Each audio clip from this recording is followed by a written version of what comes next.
on both sides of the equation. Deepak Shenoy is with us, founder at Capitalmind. He's joining us now to take some questions. Deepak, great to have you with us here. Thank you for joining us.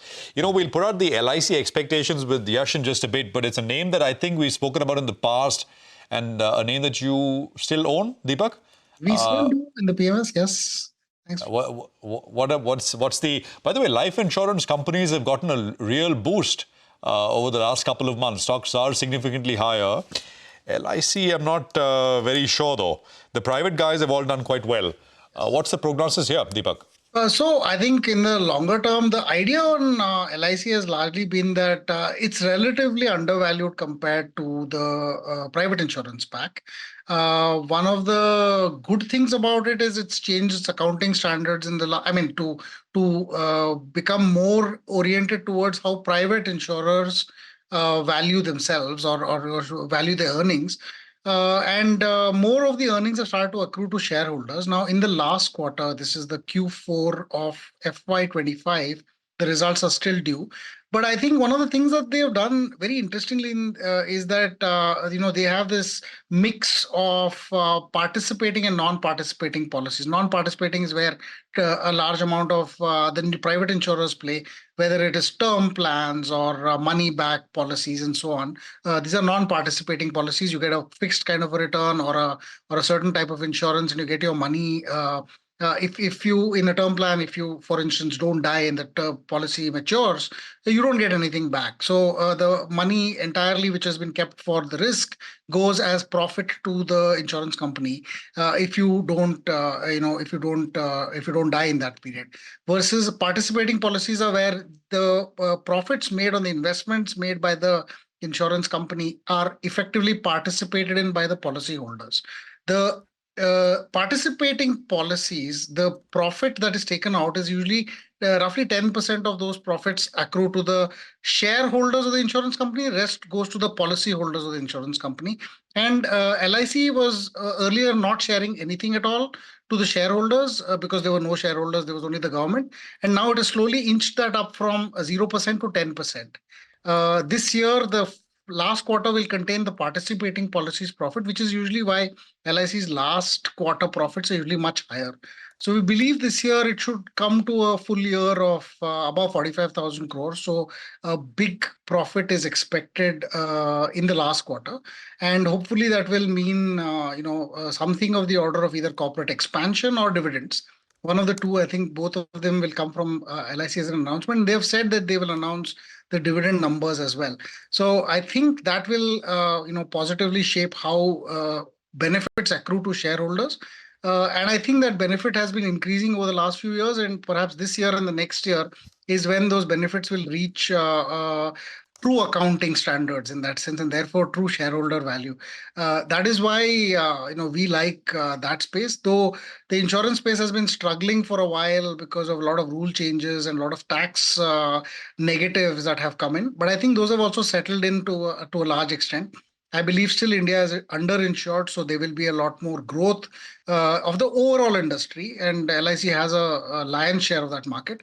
But also the fact that they're moving more into non-participating policies, they're increasing their take rate from participating policies, and the general growth of the industry should augur well for the organization going forward. I've said this in the past, but we are interested, so very biased on that respect. The share hasn't done quite as optimistically as I am, perhaps, but it's a matter of time, I feel. Deepak, we've spoken in the past about how consumer habits have started changing, and travel is right on top of that. And that puts the spotlight on hotels and, airline stocks. So Nimesh was just telling us how Interglobe Aviation, despite so many successive promoter stake sales, the stock continues to rise and rise. The stock has doubled in the last 3 years. You've looked at Interglobe Aviation at this price. I mean, first, is it a part of your portfolio, any disclosure? And at this price, is it attractive? It's not in our portfolios at the moment. I don't know. Maybe it's part of a technical one which I'm not aware of. But I think more or less one of the problems with Interglobe has been that it has been very linked to the crude prices. So earlier, when crude prices used to rise a lot, Interglobe Indigo used to lose a lot of money. So you'd end up with this massive quarter of some 2,000 crores of losses and so on. And then some others.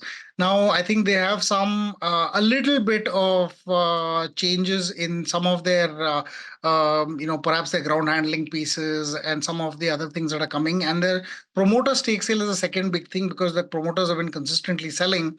But this is not new. Even during the IPO, the promoters took out a ton of the cash that was in the company as dividends, and then they issued more shares in the IPO. I think that was when it actually came out. So I don't think that's necessarily a bad thing. Overall, the company will be more broadly owned. And right now, there is no meaningful competition other than Air India. Which is or Indian, which is essentially your the core of your competition. Akasa is relatively small, and the other competitors have gone out of business. So until there is another competitor, I think this company will do well. But as we've seen in the airline industry in the past, there will always be some billionaire who will come and start an airline and cut into your margins. So you shouldn't overvalue these companies too much. Because it has resulted in the past in sadness, and I think it might surprise us negatively also. We don't own it, although we like the space. We just feel that somehow airlines as an industry will grow, but almost nobody seems to be able to make any meaningful long-term profits in this space. Okay, so still not quite convinced about aviation. All right, take your caution on board as well. Deepak, hi, afternoon. GE Vernova, KC International, power, T&D space. We spoke to KC this morning. They were sounding quite optimistic about this year. GE Vernova, we know what the stock's been doing. Off and on, it goes into these big bursts, right? And even after this result. Then there's also Hitachi Energy, of course, those HVDC orders. Do you like anything in this space? Yeah, we've liked Power India, Hitachi's. I think we participated from the time they demerged from ABB.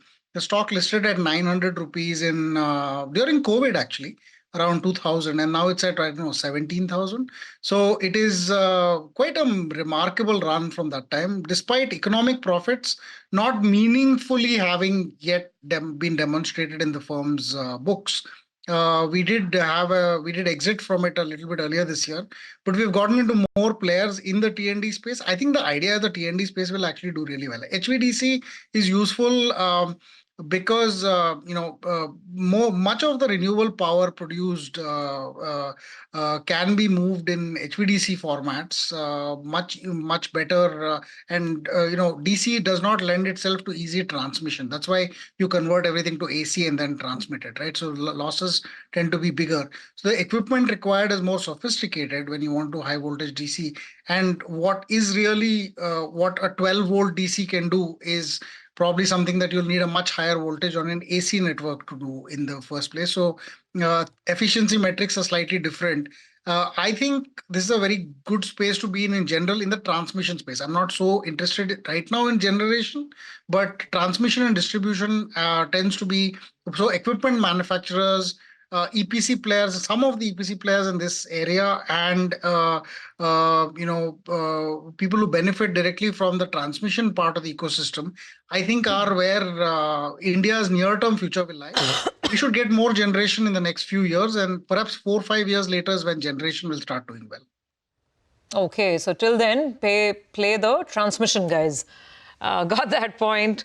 Good conversation. Thanks so much for all the perspective. Deepak, you have a good rest of the day, and we look forward to the next conversation soon.